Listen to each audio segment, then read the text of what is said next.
Bonsoir. Dans cette vidéo, je vais vous parler des 4 erreurs que beaucoup de débutants font souvent lorsqu'ils veulent démarrer un business en ligne ou bien en physique. Et à cause de ces 4 erreurs, beaucoup de personnes mettent la clé sur le cadenas sur la porte, ce qui veut dire qu'ils ferment leur entreprise après 1 an ou 2 ans ou 3 ans d'activité. Et je pense que si vous aussi, vous avez déjà échoué une fois, vous allez pouvoir vous retrouver dans cette vidéo. Peut-être vous avez fait l'une de ces erreurs que je vais vous énoncer tout à l'heure. Et je pense que après cette vidéo, vous allez désormais faire attention de ne plus reprendre avec les mêmes erreurs pour ne plus fermer, pour ne plus dire ça n'a pas marché. Si vous ne me connaissez pas, c'est le coach Innocent Sewado, 15 ans dans le digital. Et aujourd'hui, c'est 15 ans que au cours desquels j'ai acquis beaucoup de connaissances que je vais partager avec vous sur cette chaîne. C'est pourquoi si vous n'êtes pas encore abonné à cette chaîne, je vous encourage à vous abonner et à cliquer sur la chaîne de notification pour ne plus rater aucune de nos vidéos. De la même manière, si vous voulez démarrer un business en ligne ou bien en physique et vous avez besoin qu'on vous accompagne, nous sommes là pour vous accompagner.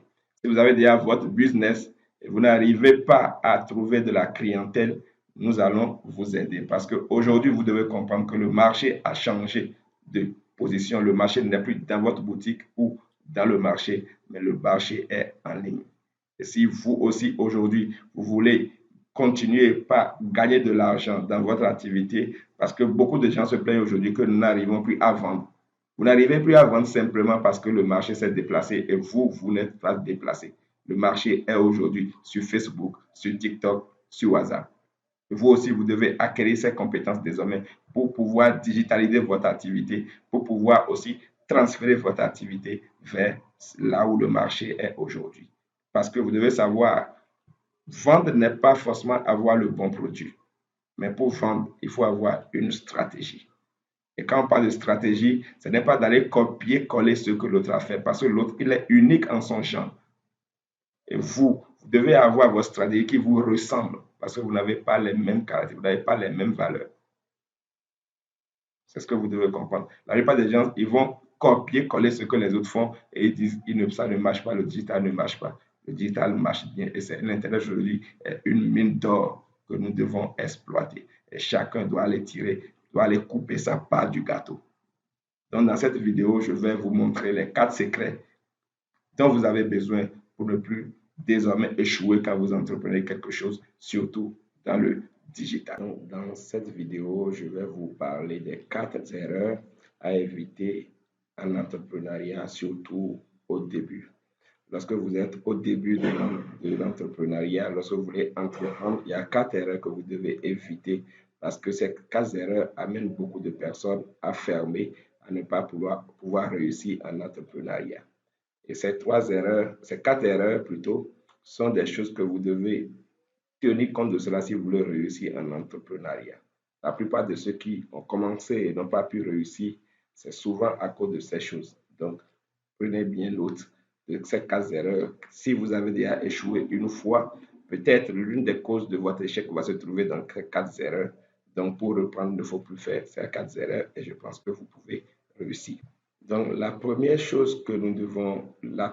erreur que nous devons éviter, c'est qu'il ne faut pas entreprendre par envie. La plupart des gens entreprennent parce qu'ils voient les autres faire, parce qu'ils ont envie de faire aussi ce que les autres font, et c'est pourquoi ils entreprennent. Non, vous ne devez pas entreprendre parce que vous avez envie, non. Mais votre envie doit chercher à savoir quel est le besoin que les gens, quel est le besoin dont ils ont besoin. De quoi les gens ont besoin? Qu'est-ce que je peux poser aux gens? Donc, votre détermination pour commencer ne doit pas être seulement votre envie, mais ce dont les gens ont besoin. Donc, les besoins des gens doivent vous motiver. Vous devez tourner l'envie que vous avez d'entreprendre, doit aller chercher quel est ce besoin dont les gens ont besoin et que je peux leur offrir tout de suite. Sinon, si c'est seulement votre envie, ce n'est pas vous qui voulez payer le produit que vous voulez payer. mais c'est des clients qui veulent payer. Alors, de quoi ces clients ont besoin? De quoi ces gens ont besoin? Donc, vous devez tenir compte de ça quand vous voulez entreprendre. Donc, c'est l'erreur que les gens font souvent. Ils commencent parce qu'ils ont envie de quelque chose, parce qu'ils ont vu quelque chose, quelqu'un faire quelque chose. Et aussi, ils ont l'envie de faire la chose. Donc, vous devez savoir que pour entreprendre, ce n'est pas votre envie qui compte, mais de quoi ceux à qui vous voulez vendre ce que vous voulez créer, de quoi ils ont besoin. Donc, vous devez tenir compte de ça. Donc, c'est la première des choses que ce à quoi vous devez vous en tenir quand vous voulez démarrer l'entrepreneuriat, surtout le business en ligne. La deuxième chose, la passion. Oui, et la plupart des coachs disent, lorsque vous voulez entreprendre, lorsque c'est une passion pour vous, vous n'allez pas vous ennuyer dans ce que vous faites tous les jours, vous n'allez pas vous ennuyer. Oui, seulement que si votre passion ne prend pas en compte le désir des clients, vous allez exercer votre passion. Mais même si c'est une passion que vous exercez tous les jours et ça vous motive, mais quand cela ne sort pas de l'argent, quand cela ne commence pas à produire de l'argent, je pense que cette passion que vous avez aujourd'hui va finir par se teindre. Alors votre passion doit tenir compte du désir du client. Et je reviens là-dessus, ce n'est pas vous qui voulez acheter. Cette passion que vous allez utiliser pour créer la chose, ou bien si votre passion, c'est de faire des vidéos, oui, quel genre de vidéos les gens veulent voir? Est-ce qu'il y a de la clientèle aujourd'hui pour que je puisse leur monter des vidéos? Donc, vous devez tenir compte du désir du client. Votre passion doit s'orienter vers le désir du client pour que quand vous allez commencer par vous plaire dans cette passion, qu'il y ait quelqu'un qui vient vers vous pour dire j'ai besoin de ce que vous êtes en train de faire. Donc, c'est la deuxième chose que nous devons en tenir compte. Et la troisième chose, c'est quoi? Les formalités. Vous savez, j'ai reçu quelqu'un en coaching la dernière fois. Et quand il est venu avec un gros catable. Il me dit, j'ai mon registre de commerce, moi, j'ai mon IFU, j'ai tout ça là. Non, non, ce n'est pas comme ça. C'est l'erreur que la plupart des gens font aujourd'hui. Je vais entreprendre. Ils courent pour aller prendre le registre de commerce, ils courent pour aller remplir les formalités. Vous savez, beaucoup de personnes ont rempli les formalités, mais n'ont jamais exécuté un marché ou bien n'ont jamais gagné un franc avec cette entreprise qu'ils ont créée et qu'ils ont fini par fermer. Donc, le plus important, ce n'est pas les papiers administratifs, non. Vous devez commencer. Vous devez commencer. Vous savez, l'entreprise même vous poussera à faire les formalités au moment convenable. Donc, ne mettez pas les charrues devant les bœufs. Ce que vous devez faire, laissez à faire des formalités. Démarrez votre business, surtout si c'est du business en ligne. Lorsque cela va prendre à un moment donné, l'entreprise même va vous forcer la main pour aller faire les papiers. Donc, évitez d'aller faire il dit, j'ai mon rythme de commerce, j'ai mon IFU, maintenant je cherche ce que je vais faire. Non. C'est l'entreprise même qui fait les formalités. À un moment donné, si l'idée est bien et ça se vend, à un moment donné, vous-même, vous allez voir que l'entreprise va vous obliger à aller faire les formalités. Donc, ne commencez pas par les formalités. Ça a bloqué beaucoup de personnes. Peut-être il y a eu l'idée même dans les courses pour aller faire les formalités, il y a un document qui le bloque et l'idée s'arrête là. Non. Commencez par développer ce que vous voulez faire et c'est même là que vous allez trouver les ressources pour pouvoir faire les formalités. Et c'est dit aujourd'hui, comment dit-on, je n'ai pas l'argent pour faire les formalités parce que je n'ai pas commencé. Non. Les formalités ne sont pas les choses les plus importantes. Au moment opportun, l'entreprise même vous poussera à aller faire les formalités. Et c'est la troisième chose que nous allons retenir. Et la quatrième chose, l'administration.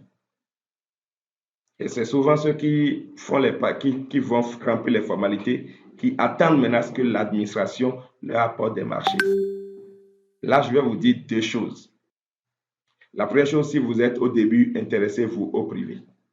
Oubliez l'administration. Pourquoi vous devez oublier l'administration? Pour deux raisons. Première raison, une administration pour payer, c'est au minimum un mois de délai. Vous êtes une jeune entreprise, vous voulez commencer et vous allez partir mobiliser vos ressources pendant combien de temps? Donc, ne vous intéressez pas aux administrations. Certaines personnes se disent, oui, c'est mon oncle qui est le DRFM, donc il va me donner des marchés. Vous vous trompez. Avant que vous ne créez votre entreprise, il y a quelqu'un qui exécutait, qui rendait déjà ce service pour l'administration. Et peut-être il a même tissé des affinités avec votre oncle. Vous pensez que c'est parce que vous êtes son neveu ou son cousin qu'il va tout de suite écarter celui-là pour pouvoir vous donner les marchés. Non. Donc, surtout quand vous êtes au début de dire je veux travailler avec l'administration, non, oubliez l'administration. Mais intéressez-vous au privé si vous êtes au début. Parce que le privé, si vous avez le service qu'il veut, il vous paye au comptant. Ce qui vous permet de réinjecter cela dans votre entreprise et de pouvoir évoluer encore.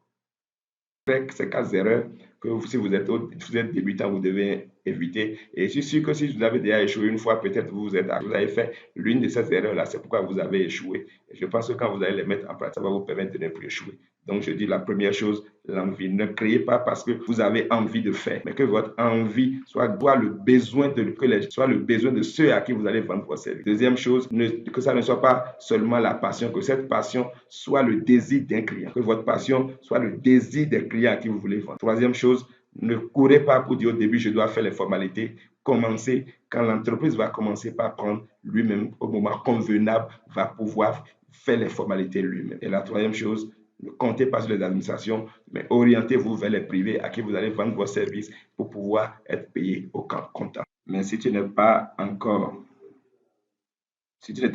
abonné à la page, abonne-toi à cette page pour ne plus manquer aucune de nos vidéos et active aussi la cloche de notification pour pouvoir bénéficier de nos vidéos, soit pour pouvoir commencer quelque chose, un business en ligne, ou bien pour développer ton business déjà que tu es en ligne, ou bien pour digitaliser l'activité physique que tu as pour pouvoir augmenter ton chiffre d'affaires. Parce que Facebook est là aujourd'hui, TikTok est là, WhatsApp est là.